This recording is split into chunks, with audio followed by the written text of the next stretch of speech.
Hello everyone, welcome to GS education classes. My name is Geeta. उम्मीद करती हूँ कि आप सब लोग जो है बहुत ही बढ़िया होंगे और अपनी जो तैयारी है बेहतर तरीके से कर रहे होंगे।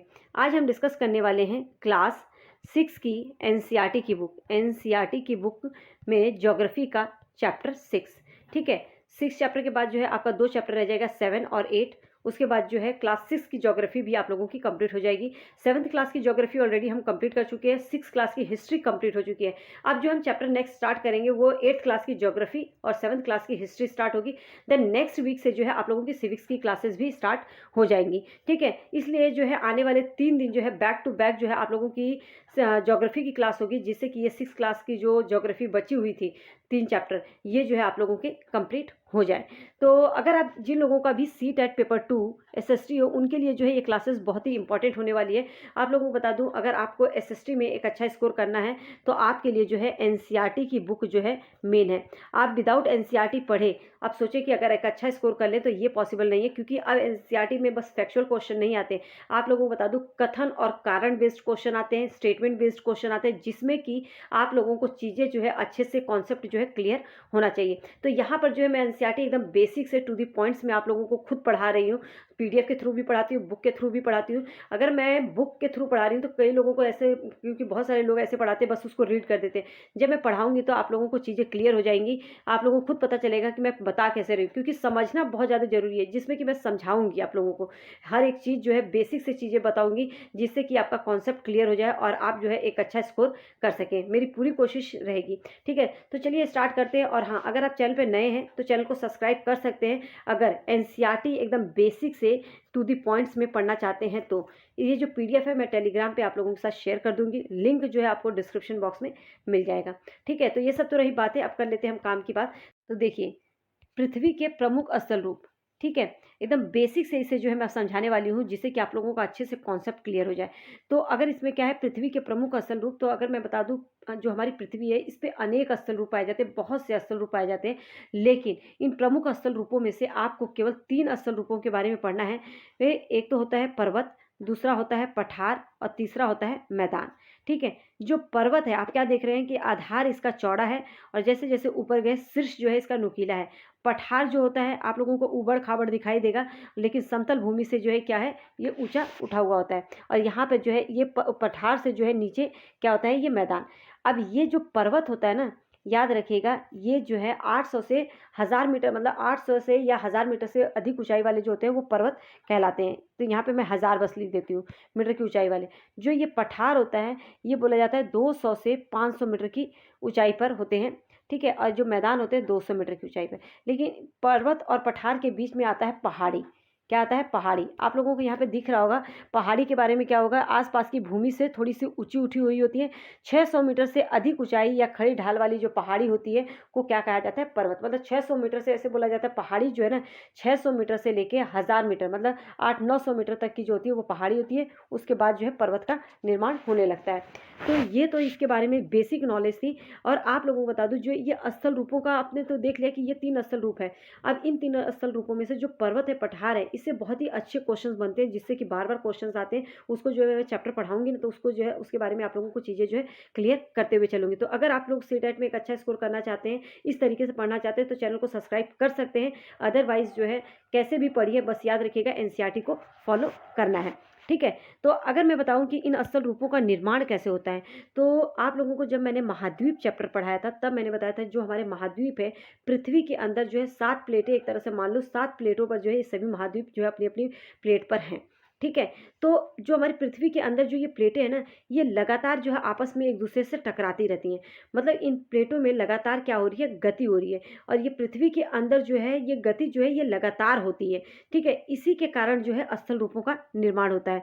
ठीक है, अगर मैं आगे जो है टीजीटी एसएसटी के लिए जब पढ़ाऊंगी, जब DSSSB का एग्जाम होगा या यूपी टीजीटी पीजीटी का होगा, मतलब कि जब टीजीटी के लिए एसएसटी डालू पढ़ाऊंगी ना, तो आप लोगों को चीज़ें क्लियर करूंगी कि किस तरह से जो है अंगारा लैंड और गोंडवाना लैंड के बीच में जो है हिमालय पर्वत का निर्माण हुआ, उनके गाद गिरने के कारण से। क्योंकि वो जो है वो भी जो है पृथ्वी के अंदर गति के कारण लगातार परिवर्तन हो रहा था, लगातार गति हो रही थी। इन गति के कारण ही जो है क्या हुआ, इसका निर्माण हुआ था। ठीक है।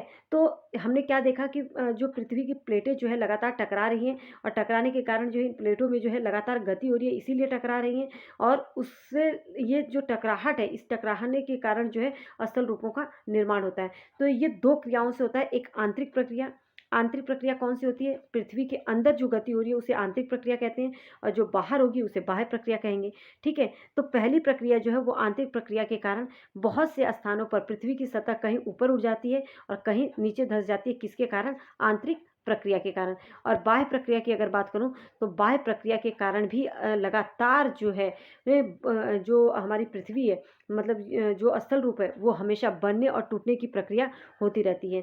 अब आप लोगों ने देखा होगा कि पृथ्वी की जो सतह है, जो पृथ्वी की सतह है, कई बार जो है टूट कर घिस जाती है, नीचे धंस जाती है। तो उसको जो टूट कर घिस जाने को जो क्या कहा जाता है? अपरदन। क्या कहते हैं? अपरदन। अपरदन की क्रिया के द्वारा जो है सतह जो है नीचे की ओर चली जाती है तथा निक्षेपण, अपरदन और निक्षेपण ये 2 प्रक्रियाएं हैं, 2 क्रियाएं हैं। अपरदन के कारण जो है सतह नीचे धंस जाती है, वहीं निक्षेपण के कारण जो है ये फिर से जो है हमारे स्थल रूप का निर्माण होता है और ऊंची हो जाती है। ठीक है। ये 2 प्रक्रियाएं जो है क्यों होती है? ये दोनों ही प्रक्रियाएं, चाहे अपरदन हो चाहे निक्षेपण, ये बहते हुए जल, वायु, बर्फ के द्वारा होती हैं। विभिन्न स्थल रूपों की उनकी ऊंचाई, ढाल के आधार पर जो है इनको 3 भागों में बांटा गया। जो स्थल रूप है इनकी ऊंचाई और ढाल के आधार पर 3 रूपों में बांटा गया: पर्वत, पठार, मैदान। तो अभी तक हमने क्या पढ़ा कि जो इन स्थल रूपों का निर्माण होता है 2 प्रक्रियाओं के कारण, आंतरिक और बाह्य प्रक्रियाओं के कारण, मतलब अपरदन और निक्षेपण इसमें मेन प्रक्रियाएं हैं जिसके कारण जो है हमारे स्थल रूपों का निर्माण होता है, जिसमें जो है हम 3 स्थल रूपों, पर्वत हो, पठार और मैदान को 3 भागों में बांटा गया है। इन 3 के बारे में जो हमें पढ़ना है। ठीक है। अब स्टार्ट होता है मेन। तो अब देखते हैं पर्वत। ठीक है। जो अगर मैं पर्वत की बात करूं, जो सबसे इंपॉर्टेंट है, जिससे क्वेश्चंस बहुत अच्छे बनते हैं, पर्वत जो है पृथ्वी की सतह पर प्राकृतिक ऊंचाई है। जो पृथ्वी की सतह पर प्राकृतिक ऊंचाई है, मतलब ये अपने आप ऊंची होती चली गई है। आप लोगों ने देखा होगा जो पर्वत का शिखर होता है वो छोटा होता है, नुकीला होता है, लेकिन आधार जो होता है इसका क्या? चौड़ा होता है। आसपास के क्षेत्रों में ये काफ़ी ऊंचा उठा होता है। ठीक है। पहाड़ जो है ऐसे लगते हैं कि बादलों से भी ऊंचे हैं, मतलब कि जैसे जैसे आप जो है पर्वतों के ऊपर जाएंगे ना तो आपकी जो जलवायु है वो ठंडी होती जाएगी, मतलब तापमान जो है वो कम होता चला जाएगा। ठीक है। और यही कारण है कि पर्वतों पर जो है आप लोगों ने देखा होगा कि कुछ पर्वतों पर जो है हमेशा बर्फ जमी रहती है और वहाँ से जो है जब जो नदियाँ निकलती हैं उन्हें क्या कहा जाता है? हिमानी। ठीक है। बर्फ की जो नदियाँ होती हैं उसे क्या कहा जाता है? हिमानी। यहाँ कुछ ऐसे भी पर्वत हैं जो समुद्र के भीतर भी हैं, जिन्हें आप नहीं देख सकते। वहाँ भी जो कठोर जलवायु होने के कारण पर्वतीय क्षेत्रों में जो है बहुत कम लोग निवास करना पसंद करते हैं। कहने का मतलब जो है पर्वतीय क्षेत्रों में क्योंकि जीवन बहुत ही कठिन हो जाता है, वहाँ पे हर चीज़ नहीं पहुँच पाती है, इसीलिए जो है वहाँ पे जीवन जीना जो है कठिन हो जाता है, इसलिए लोग जो है वहाँ पे बहुत ही कम बसते हैं। ठीक है। अब वहाँ का जो धरातल होता है, धरातल खड़ी ढाल वाला होता है और कृषि योग्य भूमि की जो है पर्वतों में क्या होती है? कमी पाई जाती है। ये जो पर्वतों के बारे में पॉइंट है ना, कई बार जो है आप लोगों के एग्जाम में ऐसे पॉइंट मतलब लिख दिया जाता है और पूछा जाता है कि कौन सा सही है पर्वतों के बारे में। तो ये इसलिए जो है ये ज़रूरी है। तो आप लोगों को इतना सब कुछ नहीं याद करना है, बस याद रखिएगा, इन शॉर्ट इसका नोट बनाइएगा कि पर्वत जो है पृथ्वी की सतह से प्राकृतिक ऊंचाई है। पर्वत का शिखर जो है छोटा और आधार जो है चौड़ा होता है और ये जो है पहाड़ों जैसे बड़े बड़े दिखते हैं, पहाड़ों की जितना बड़े बड़े, कभी कभी बार लगता है कि बादलों से भी ऊंचे हैं। और जैसे जैसे ऊंचाई पर जाएंगे तो इनकी जलवायु जो है क्या होती है? ठंडी होती जाती है। ठंडी जलवायु, कई पर्वत जो है बर्फ के बने होते हैं जहाँ से जो है नदियाँ निकलती हैं, जिसे हिमानी कहा जाता है। ठीक है। पर्वतों में क्योंकि जीवन जो है बहुत ज़्यादा कठोर है, क्योंकि वहाँ की जलवायु ऐसी है और सबसे बड़ी बात जो है जो वहाँ की धरातल है खड़ी ढाल वाली होती है, इसीलिए वहाँ पे जो कृषि योग्य भूमि की कमी पाई जाती है। ठीक है। इसीलिए जो है वहाँ पे जीवन जीना कठिन है। पर्वत को अभी कई बार आता है श्रृंखला। श्रृंखला तो बहुत ही ईजी है। पर्वत का एक रेखा क्रम में व्यवस्थित हो सकते हैं तो उसे क्या कहा जाता है? श्रृंखला। जब एक क्रम में व्यवस्थित हो जाए तो क्या कहा जाता है? श्रृंखला। अब मेन जो क्वेश्चन आता है, एक बार थोड़ा सा ये भी बता देती हूँ, मेन जो पर्वतीय से क्वेश्चन आता है वो वलित, भ्रंशोत्त और ज्वालामुखी पर्वत से होता है। ठीक है। अब ये थोड़ा सा ये समझ लीजिए, जो पर्वतीय तंत्र समानांतर श्रृंखलाओं के क्रम में होते हैं, जो पर्वत समानांतर श्रृंखलाओं के क्रम में होते हैं, जो सैकड़ों किलोमीटर में फैले होते हैं, उसमें कौन कौन से पर्वत हैं? ठीक है। मतलब कई बार पूछ सकता है पर्वतीय तंत्र जो समानांतर श्रृंखलाओं के क्रम में है, कौन कौन से, इनमें से कौन कौन से पर्वत है? तो आपको याद होना चाहिए Himalaya, Alps, Andes. Asia, Europe और दक्षिण अमेरिका, मतलब हिमालय एशिया का है, यूरोप का आल्प्स है, और जो एंडीज़ है वो क्या है, दक्षिण अमेरिका का। ये पर्वत श्रृंखलाएं मतलब बहुत ज़्यादा लंबे एरिया में जो है ये फैले हुए हैं। मतलब कि ये नहीं है कि एक ही पर्वत श्रृंखला है, एक ही पर्वत है, इसके साथ जो है ये बहुत ही लंबे एरिया में जो है फैले हुए हैं, इसलिए इनको क्या कहा जाता है, पर्वत श्रृंखलाएं। ठीक है। पर्वतों की ऊंची और आकार में भिन्नता होती है। सभी पर्वत जो है एक बराबर नहीं होते, इनके आकार में, इनकी ऊंचाई में जो है क्या होता है, भिन्नता पाई जाती है। अब मेन आता है पर्वत कितने प्रकार के होते हैं, इससे क्वेश्चन आया है और बहुत ही इजी होता है, बस इनको याद रखिएगा। देखिए 3 प्रकार के होते हैं। एक वलित पर्वत होता है, मतलब जो पर्वत का निर्माण होता है वलन के कारण होता है, और दूसरा भ्रंशोत पर्वत के कारण होता है, और तीसरा ज्वालामुखी प्रक्रिया के कारण पर्वत का निर्माण होता है। तो अगर हिमालय की बात करें, हिमालय, आल्प्स, ये एक वलित पर्वत श्रृंखला है। ठीक है। ये पृथ्वी में ये वलन के कारण जो है इनका निर्माण हुआ है, जिनकी सतह जो है आप लोगों ने देखा होगा उबड़ खाबड़ और शिखर जो है स्वंकाकार है। जो धरातल है उबड़ खाबड़ और शिखर स्वंकाकार किन पर्वतों का है, तो याद रखिएगा हिमालय और आल्प्स का। ठीक है। भारत की जो अरावली पर्वत श्रृंखला है, ये भी विश्व की सबसे पुरानी पर्वत श्रृंखला है, इसे भी वलित पर्वत श्रृंखला कहा जाता है। ठीक है। इसे वलित पर्वत श्रृंखला क्यों कहा जाता है, क्योंकि ये जो है इसका जो निर्माण हुआ है वो वलन के कारण ही हुआ है। अपर्दन की प्रक्रिया के कारण यह श्रृंखला जो है घिस गई है। अरावली पर्वत जो है अपर्दन की प्रक्रिया क्योंकि अपर्दन में क्या होता है, पृथ्वी की सतह से जो है मिट्टी और वो घिस जाता है ना, नीचे चला जाता है, तो अपर्दन की प्रक्रिया के कारण जो है ये घिस गई है। ठीक है। उत्तरी अमेरिका के अपलेशियन और रूस के यूराल पर्वत गोलाकार दिखाई देते हैं। इनकी ऊंचाई जो है बहुत ही कम है और पुराने वलित पर्वत हैं। तो याद रखिएगा, हिमालय और आल्प्स का पूछा जाए तो ये एक वलित पर्वत श्रृंखला है। और वलित पर्वत श्रृंखला की क्या विशेषता होती है कि इसकी जो सतह होती है वो ऊबड़ खाबड़ होती है और शिखर जो है क्या होता है, स्वंकाकार होता है। भारत की अरावली पर्वत विश्व की, अगर पूछा जाए कि विश्व की सबसे पुरानी वलित पर्वत श्रृंखला कौन सी है, तो याद रखिएगा अरावली। कौन सी है, अरावली। ठीक है। वलित पर्वत श्रृंखला के नाम आप लोगों को पता होना चाहिए, हिमालय, आल्प्स, ये सब हैं, ये वलित पर्वत श्रृंखला है। उत्तरी अमेरिका का जो अपलेशियन हुआ, रूस का यूराल हुआ, ये सब भी जो है क्या है, एक वलित पर्वत श्रृंखला है।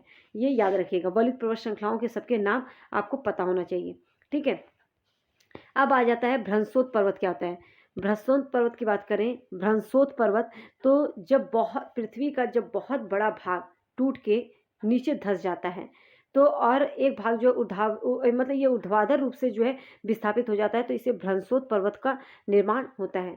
ऊपर उठे हुए जो भाग होता है, जो ऊपर उठा हुआ भाग होता है, इसको क्या कहा जाता है, उत्खंड, हास्ट, तथा नीचे धसे हुए भाग को क्या कहा जाता है, द्रोणिका, भ्रंश। ठीक है, ग्रोबेन। तो ये कई बार क्वेश्चन पूछा गया है कि भ्रंशोत पर्वत में जो है ऊपर उठे हुए भाग को क्या कहा जाता है, उत्खंड, भ्रंश कहा जाता है, और नीचे धसे हुए भाग को क्या कहा जाता है, द्रोणिका। ठीक है, ग्रोबेन कहा जाता है। यूरोप की जो है राइन घाटी, यूरोप की जो राइन घाटी है तथा वॉस्जेस पर्वत, इस तरह के पर्वत तंत्र का क्या है, उदाहरण है। राइन घाटी और वॉस्जेस पर्वत। पूछे कि भ्रंशोत पर्वत का कौन सा इसमें से एक भ्रंशोत पर्वत है, तो याद रखिएगा वॉस्जेस पर्वत जो है भ्रंशोत पर्वत है, और राइन घाटी। ठीक है, यूरोप का जो राइन घाटी है वो भी। अब हम बात करते हैं, एक मिनट, ये हो गया। अब इसके बाद जो है आप लोगों का आता है ज्वालामुखी पर्वत। पर्वतों के बारे में जो ये क्लियर हो जाएगा। ज्वालामुखी पर्वत की अगर मैं बात करूँ तो ये देखिए, एक मिनट, हाँ, तो ज्वालामुखी अफ्रीका का जो माउंट किलिमंजारो है, इसका निर्माण जो है ज्वालामुखी की प्रक्रिया के कारण हुआ है। ठीक है। जापान का जो फ्यूजियामा है ये भी। तो किलिमंजारो कहाँ पर है, क्या बोलते हैं, अफ्रीका का। ठीक है। किलिमंजारो जो है ये आपका अफ्रीका का है, और फ्यूजियामा जो है ये जापान का है। ये दोनों ही पर्वत श्रृंखला जो है ज्वालामुखी प्रक्रिया के कारण जो है इसका निर्माण हुआ है। ठीक है, ये तो हो गया पर्वतों के बारे में। अब पर्वत के बारे में और क्या बोला जा रहा है, पर्वत जो है बहुत ही लाभदायक होते हैं क्योंकि जल का संग्रहकार होते हैं। जल का, क्योंकि पर्वतों से ही जो है नदियाँ निकलती हैं। नदियों का स्रोत जो है पर्वतों में स्थित जो हिमानी है उसी से होता है। मतलब नदियों का स्रोत जो है पर्वतों में स्थित जो हिमानी है, जहाँ पे बर्फ़ होता है, बर्फ़ से ढकी जो पर्वत श्रृंखलाएं वहीं से जो है नदियाँ निकलती हैं, और जलाशयों के जल को लोगों तक जो है क्या करती है, पहुँचाती हैं। तो पर्वतों के जल का उपयोग सिंचाई के लिए, पनबिजली के उत्पादन में भी किया जाता है। नदी घाटी जो घाटियां हैं वहाँ पे वेदिकाएं कृषि के लिए जो है ये क्या होती है, उपयुक्त होती हैं। ठीक है। तो ये क्लियर हो गया होगा आप लोगों को। अब इसके बाद जो है कुछ भी नहीं है इतना बहुत ज़्यादा इसमें। अब इसमें ये जो पर्वतीय है, कई लोग जो है पर्वतों पर यात्रा उनकी प्राकृतिक सुंदरता को देखने के लिए किए जाते हैं।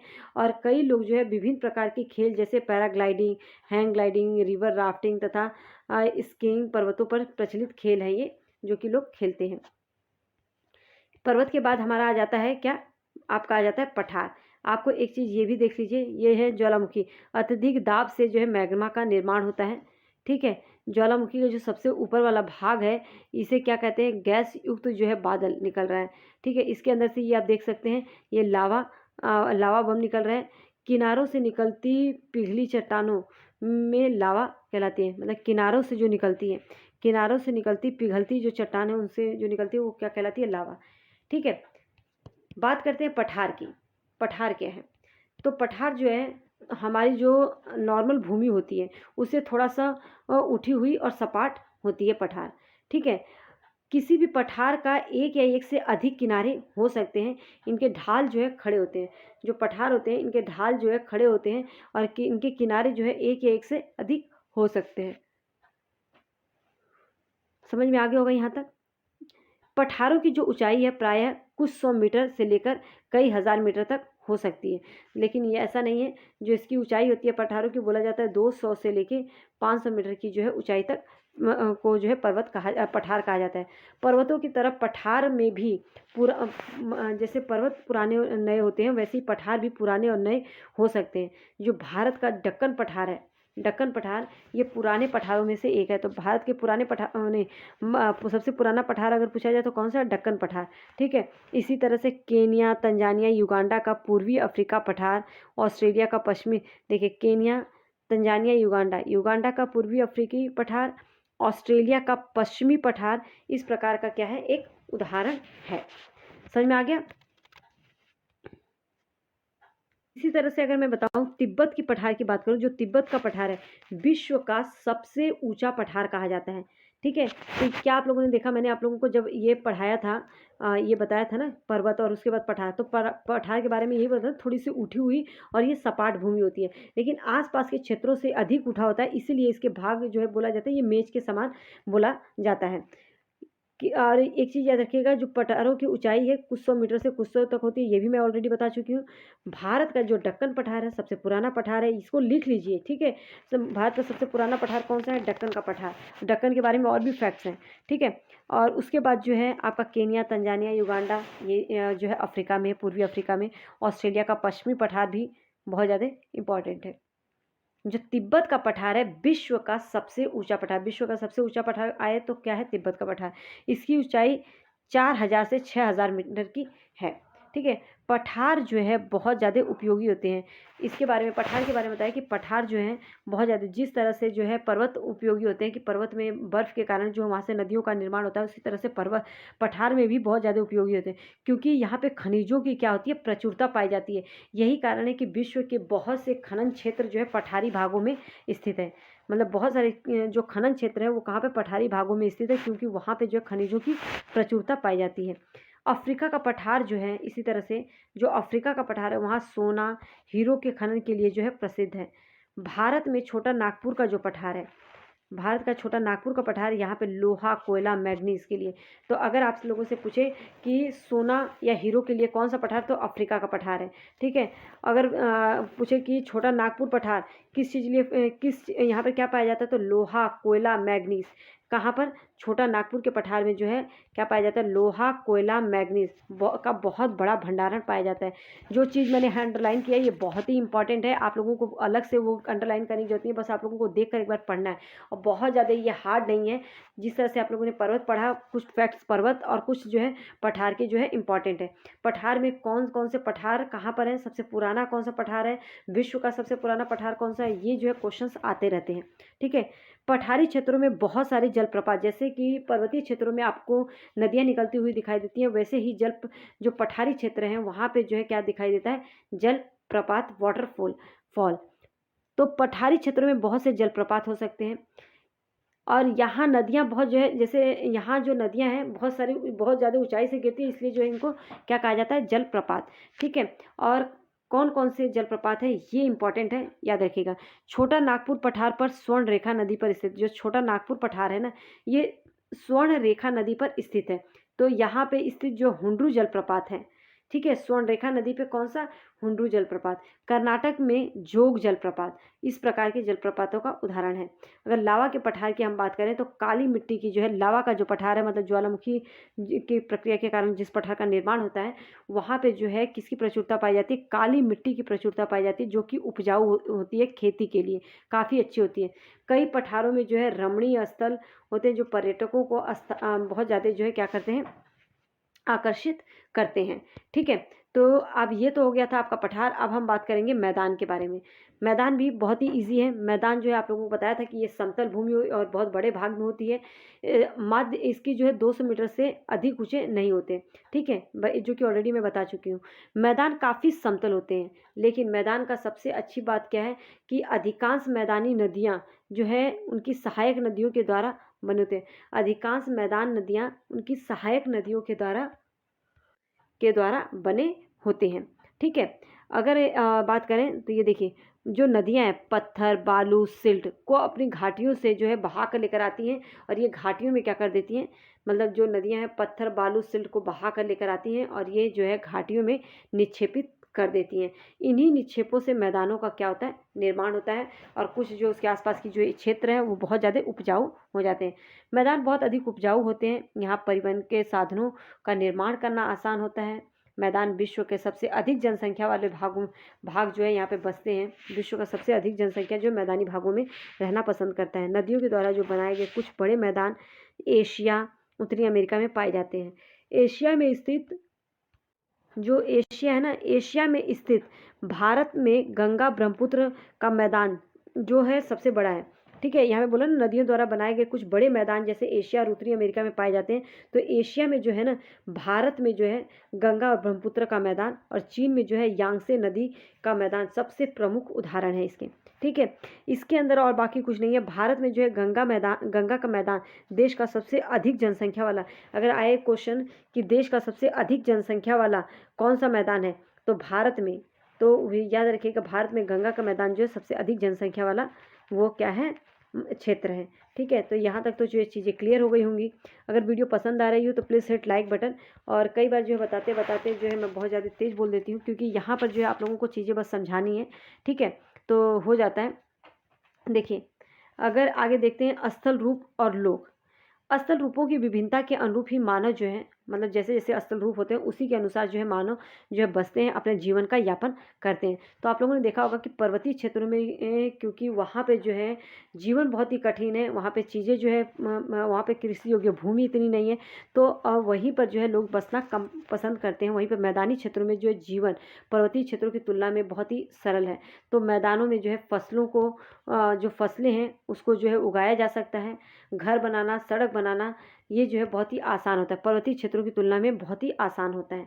ठीक है, तो लेकिन जैसे कि कभी कभी प्राकृतिक आपदाएं, भूकंप, ज्वालामुखी, उद्गार, तूफान, इन सब के विनाश कर देते हैं। इन आकस्मिक घटनाओं के बारे में जागरूकता पैदा करके हम आने वाले खतरों को जो है टाल सकते हैं, मतलब इनके बारे में लोगों को बता सकते हैं कि किस तरीके से जो है वो अवेयर रहें, अपने आप को जो है सेफ कर सकते हैं। तो इस तरीके से लोगों को जो है जागरूक बना सकते हैं। आगे देखते हैं। देखिए, एक मिनट।